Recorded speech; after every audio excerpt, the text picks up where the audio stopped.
confidence in the financial sector has plunged. Where home buyers furious at the delayed completion. The root cause is a high degree of leverage. Preliminary restructuring 外代表团拟全部抵金，大会各项准备工作已经 Thousands 就 of 绪。 them have begun withholding payments, Rural lenders in the northern province of Henan have taken things into their own hands.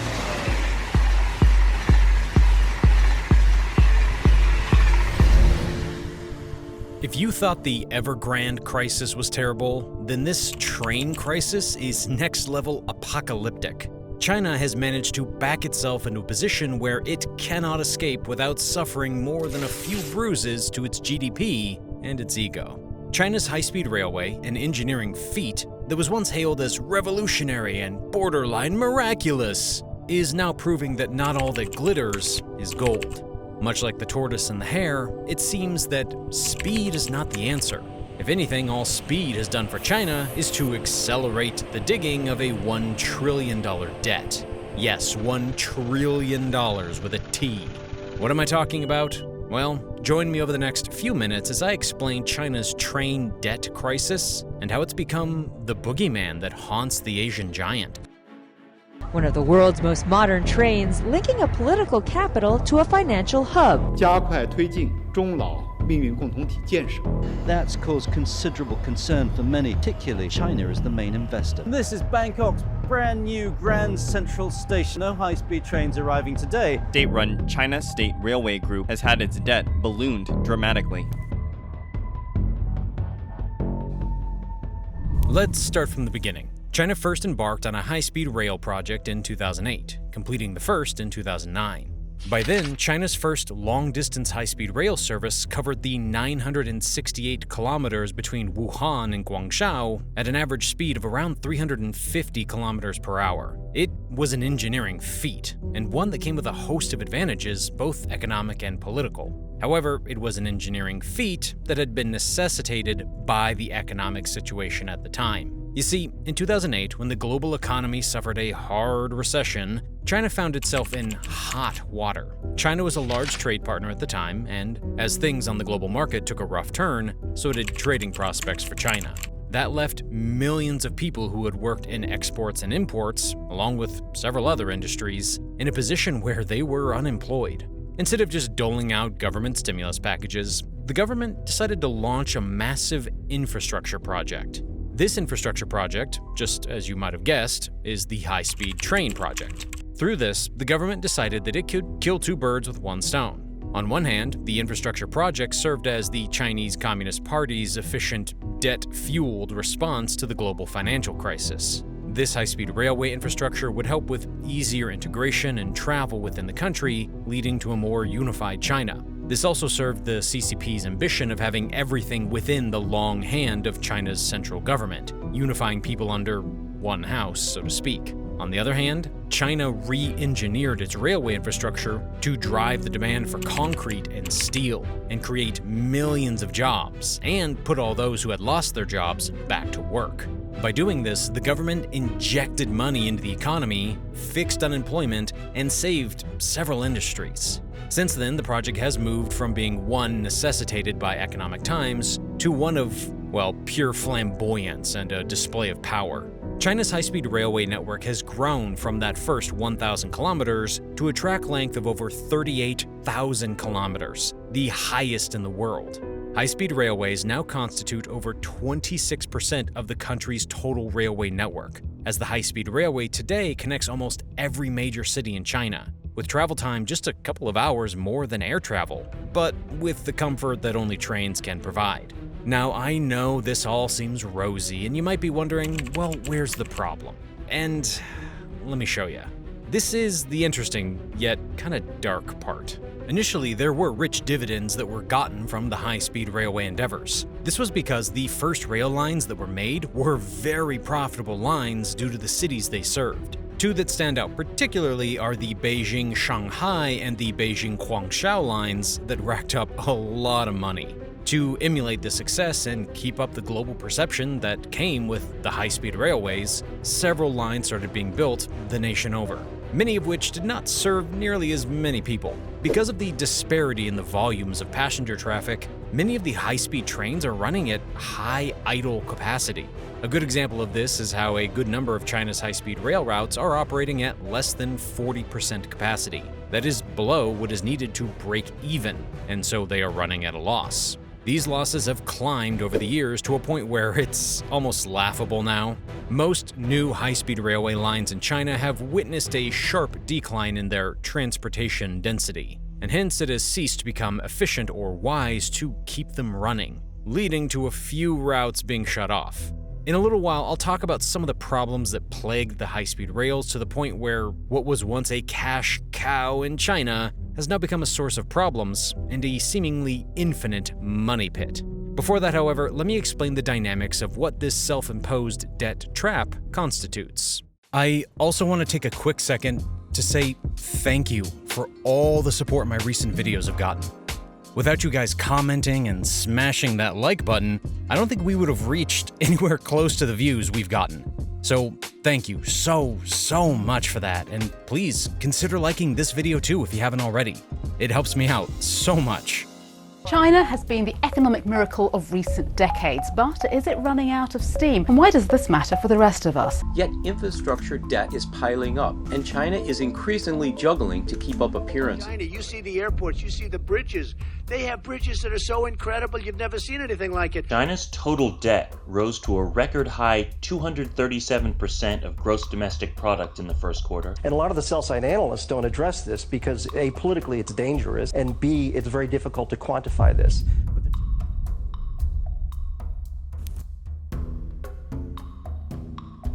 In the past few years, mega borrowings by provincial governments to monetize its high-speed railway lines have created a debt trap, which is now pinching the coffers of the state-owned Chinese railway company. The Chinese railway company's financial woes started nearly 4 years ago, when more than 60% of the high-speed railway operators each lost a minimum of $100 million in 2018. That year, the least profitable operator in Chengdu reported a net loss of $1.8 billion. In the same year, transport economists in China had predicted an impending debt crisis for the country's high-speed railway that was dependent on unstable government subsidies, with many lines incapable of repaying the interest on their debt, let alone principal, and were caught in a vicious cycle of raising new debt to pay off old debt. Consequently, since 2015, Chinese railway companies' interest payments have been significantly higher than its operating profits, shrinking its bottom line. These successive years of losses resulted in China's State Council, the highest organ of state power, curtailing investments in the high-speed railways to prevent the slide into a deepening debt trap. The new guidelines have stopped the construction of new high-speed railway corridors, primarily on underutilized routes that are operating at less than 80% of prescribed capacity.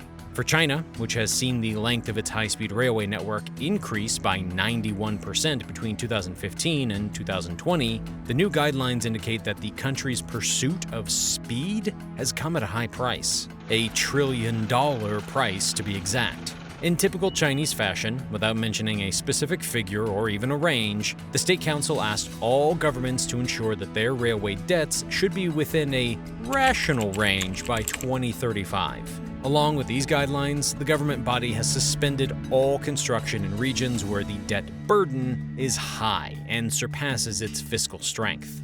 Debt-ridden cities building underground or light railway systems, too, have been suspended.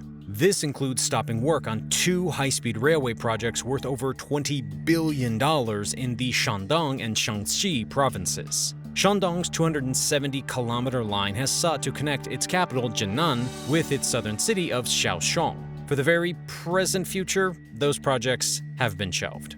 But China's debt train has more long-lasting effects as well. The increased heat on the debt-riddled operators has also dented the bottom lines of the investment banks and the shareholders of China's Railway Development Fund. As bond yields nosedived and profits crashed, the Chinese railway company decided to liquidate RDF 9 years early to avoid paying dividends to the investors. Set up in 2014 to raise money for China's growing high-speed railway network, the RDF offered preferred shares with steady returns to investors. A fixed annual return of 5.5% was offered to the first 4 banks that invested in RDF, while investor banks that came later were promised 5.32% returns. Reeling under a record loss in the first quarter of 2020 as a result of a 54.8% year-on-year crash in passenger earnings, owing to the pandemic-induced restrictions on travel, the Chinese railway company has found it difficult to pay such high assured returns. To make matters more unpleasant for the investors, the interest rate on the 9 20-year bonds issued by RDF crashed from a high of 5.78% in 2014 to an all-time low of 3.97% in 2020. All this has been disastrous for Chinese investors, faith in the China state-owned companies, and overall faith in the high-speed railway as a whole. Let's briefly go through some of the key problems that got the situation to where it is. How did this feat of engineering end up becoming the next big bomb that's about to explode within China's Red House? 3 factors best explain it. Chinese second quarter GDP growing at the slowest pace since 2020. The problem is restrictions to control COVID-0. The economy remains stuck in a stop-start pattern. With millions of people confined to their homes, consumer confidence is flat. A stagnant economy, a shrinking workforce, and a growing elderly population. That's why inflation's hovering at around 2.5%. As much as this was a solution born from a global crisis, China's high-speed trains have severe issues plaguing them. These problems have contributed to low public trust and, most importantly, the giant hole of debt that China seems to have found itself in. Let's look at them.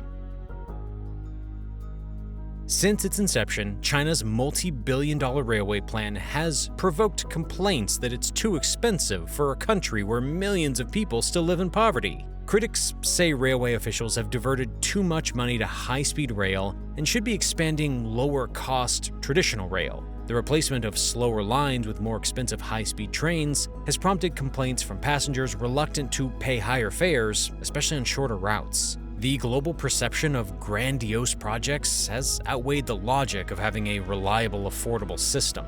High-speed railway construction costs nearly 3 times more than a conventional rail line. Given the absence of freight tariffs, its operational viability is hinged solely on passenger fares to cover the capital expenditure and operating costs. The craze for high-speed railways has made China neglect the construction of conventional systems, adversely affecting the balance of the country's logistics mix. As a result, rail has consistently trailed road and water freight transportation for the past several years. This has led to growing investments in polluting freight road trucks and trailers, offsetting the environmental gains resulting from the high-speed railway. As luxurious and efficient as the trains might be, the ticket prices are considered exorbitantly high for most Chinese citizens. This is the opposite of what should have happened, as rail should be as cheap or cheaper than road transport, as is the case in several countries. China is the world's second largest economy in gross domestic product terms, but most Chinese are still relatively poor, with an estimated per capita income of $4,300 below the world average, according to the International Monetary Fund. Many of those riding trains are migrant workers who return annually to their home villages. But for most of them, even the cheapest tickets are unaffordable. This has resulted in fewer people using the trains compared to the projections. And for those who use high-speed railways, in some cases, they would have been better served with traditional rails that China is quickly dumping in favor of the faster, more flamboyant option that has, to this point, served as a sign of China's dominance. Keith B. Richburg wrote in the Washington Post, "China's expanding network of ultra-modern high-speed trains has come under growing scrutiny because of concerns that builders ignored safety standards in their quest to build faster trains in record time. The trains, a symbol of the country's rapid development, have had several problems, including the 300-meter-long rail section collapse near the Yangtze River. This has only served to heighten the public fear surrounding high-speed trains." We cannot talk of the high-speed train network in China without mentioning corruption. What began with the firing and detention of the country's top railway official has spiraled into a corruption investigation that has raised questions about the project's future. The huge spending connected with the rail expansion has also been blamed on corruption. Investigations revealed that more than 5 billion yuan of financial irregularities existed in the Beijing-Shanghai link alone. And this is not just recent news, oh no. Railways Minister Liu Zhixun was dismissed in the spring of 2011 amid an investigation into unspecified corruption allegations. No details have been released about the allegations against him, but news reports say they include kickbacks, bribes, illegal contracts, and sexual liaisons. After Liu's sacking, allegations quickly emerged that he had taken a 2.5% cut on high-speed projects. In February of 2011, there were reports that Railway Minister Liu Zhixun accepted $122 million in kickbacks. Zheng Shuguang, the Deputy General Engineer of the Ministry of Railway and Director of its Transportation Department, was suspended on corruption charges. China's state auditor revealed that corruption derived from the Beijing-Shanghai line amounted to $17 million. Many believe that this figure wildly understates the problem. China's economy has contracted sharply in second quarter. China's current economic crisis is very different from the past. In the third quarter, China's economy grew 4.9%. Many companies from the European Union gradually withdraw from China. The future of China's economy has once again attracted global attention due to a storm of protests by the owners of unfinished buildings in Jiangxi province. So the question now becomes, is this going to be another meaner, worse-looking version of Evergrande, the crisis that threatened to topple the real estate market in China just last year? Well, it's a toss-up. The Chinese railway company still has some options that it can exercise, despite them being brutal.